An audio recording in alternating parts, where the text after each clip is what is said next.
नवंबर 2021 में क्रिप्टो की जो टोटल मार्केट कैप थी 3 ट्रिलियन यूएस डॉलर्स।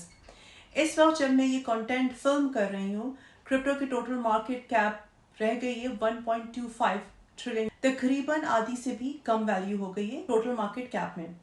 अब इसका मतलब ये नहीं है कि क्रिप्टो मार्केट वाइप ऑफ हो रही है या ख़त्म हो जाएगी, बिल्कुल भी नहीं। दुनिया की सारी मार्केट्स साइक्लिकल होती हैं, साइकिल में चलती है। ये प्रोसेस होता है डिप्स का, हाइस का, लोज का, बूम्स का, बस्ट का, और ये सारा नॉर्मल होता है। मार्केट्स क्रैश भी होती हैं बट दे रीस्टेबलाइज।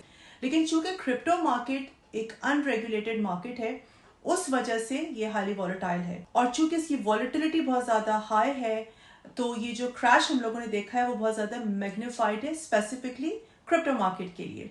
अगर हम लोग S&P 500, Dow Jones, Nasdaq, stocks वगैरह की मार्केट्स को भी देखें तो वो भी काफ़ी बुरी तरीके से गिरी हैं। तो 1.25 ट्रिलियन वर्थ की क्रिप्टो मार्केट में बिटकॉइन या BTC की जो डोमिनेंस है वो है 44%, इथीरियम की डोमिनेंस है 19.3%, और स्टेबल कॉइन्स को अगर हम लोग देखें जो कि स्टिल फंक्शनिंग स्टेबल कॉइन्स हैं, जैसे कि USDT, USDC, BUSD, NDAI, तो मिला जुला के इन स्टेबल कॉइन्स की जो डोमिनेंस है वो 12% है। तो बिटकॉइन, इथेरियम और स्टेबल कॉइन्स को अगर हम लोग मिला लें तो 76% तो पूरी क्रिप्टो मार्केट की डोमिनेंस इन तीन कैटेगरीज में है, इन तीनों की है, बिटकॉइन, इथेरियम और स्टेबल कॉइन्स। अब रह गए 24% ऑल्ट कॉइन्स।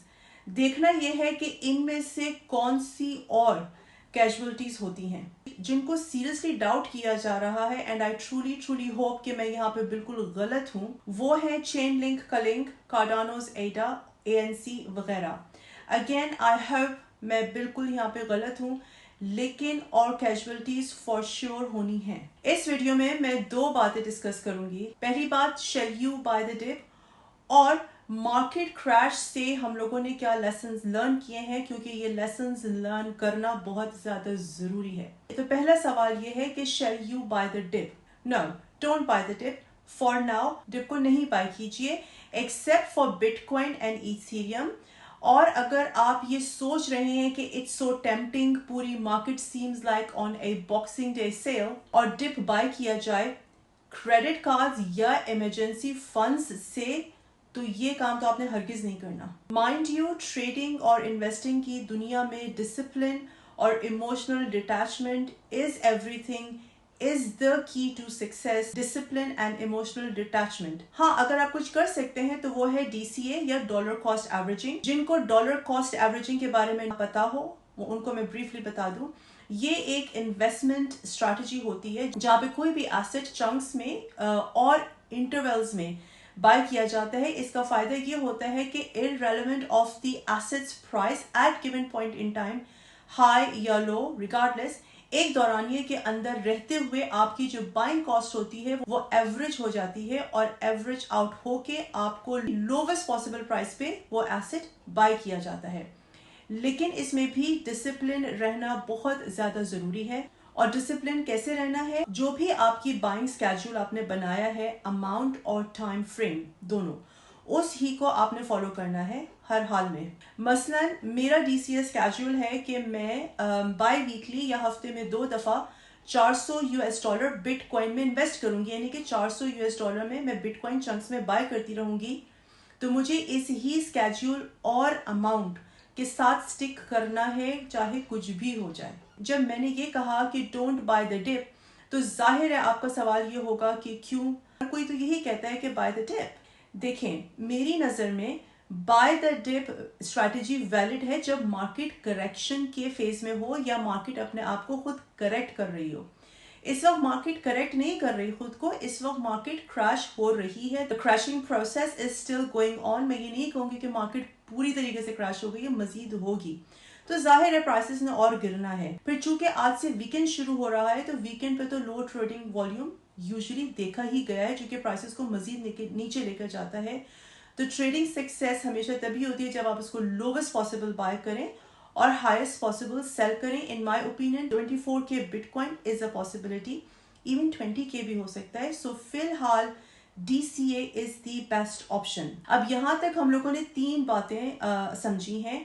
पहली ये कि डिप नहीं बाय करना, फिलहाल और अगर कुछ खरीदना है तो वो है बिटकॉइन और इथेरियम, और वो भी आपने DCA करना है। अब एक और बात बहुत ज़रूरी जो मैं आपको समझाना यहाँ पे चाहूँगी वो ये है कि अगर आप नए हैं इस मार्केट में तो ये बात अपनी याद दहानी के लिए रोज़ाना कहीं ऐसी जगह लिख लें जहां आप इसको रोजाना पढ़ें। अगर आप क्रिप्टो मार्केट में इन्वेस्ट करने का सोच रहे हैं तो ये बात दिमाग में रखिएगा कि आपने अपनी इन्वेस्टमेंट एटलीस्ट कम से कम 2 से 3 सालों के लिए कर दी है।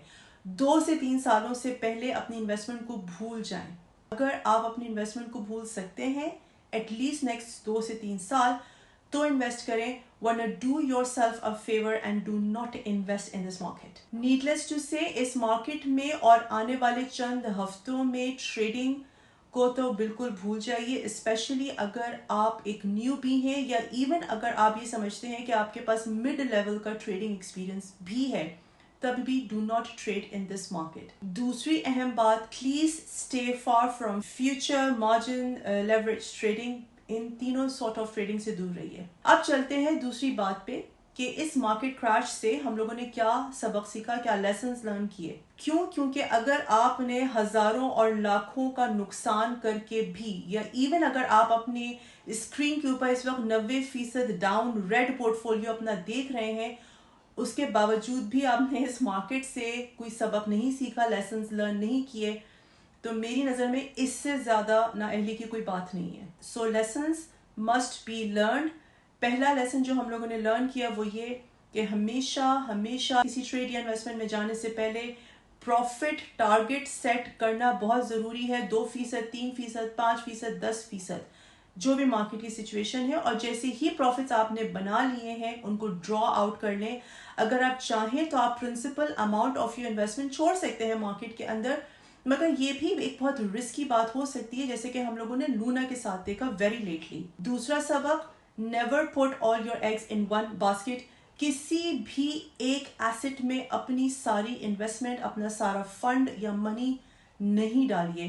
पोर्टफोलियोज शुड बी डाइवर्सिफाइड, मतलब कि पोर्टफोलियो में एटलीस्ट 8 से 10 एसेट्स होना चाहिए हैं, और distribution of funds on those 8 to 10 assets should be done wisely, सोच समझ के। तीसरी चीज, do not marry any asset। किसी भी एक एसेट के साथ इमोशनली अटैच नहीं होना, किसी भी एक एसेट से टू कंफर्टेबल नहीं होना। प्रॉफिट्स ड्रॉ करें and move on to the next best potential asset. क्योंकि past performance is no guarantee of future results. मतलब कि ज़रूरी नहीं है कि जिन एसेट्स ने आपको पीछे माजी में अच्छा परफॉर्म करके दिया, अच्छे प्रॉफिट्स बना के दिए, वो मुस्तकबिल में भी अच्छा परफॉर्म करें और आपके प्रॉफिट्स नेसेसरली बने। Again, Luna is one of the biggest example. Number 4, learn technical analysis, learn fundamental analysis. On chain analysis learn करना फिलहाल ज़रूरी नहीं, बट टेक्निकल और फंडामेंटल अगर नहीं लर्न कर सकते तो go and join paid groups. Free groups में इंफॉर्मेशन भी आपको जेनेरिक मिलेगी। Mind you, there is a price tag to every single thing in this world. अगर आप अपना नुकसान करते हैं तो आप बहुत ज्यादा प्राइस पे करते हैं। तो in order to avoid losses, get attached to professional paid groups if you are serious about crypto trading and investment. Number 5, कोई भी इन्फ्लुएंसर भले उसके कितने मिलियन फॉलोअर्स हों, आपको वो कुछ भी कहे, इन्वेस्ट या ट्रेड करने से पहले उस एसेट और project banking that particular asset, invest करने का सोच रहे हैं, उसकी रिसर्च और ड्यू डिलिजेंस करना आपकी अपनी खुद की जिम्मेदारी है। ये बात याद रखिए, it's your hard earned money, so it's your responsibility. इस वीडियो को लाइक और शेयर जरूर कीजिए। मुझे कमेंट्स में बताइए what lessons you have learn after this market crash.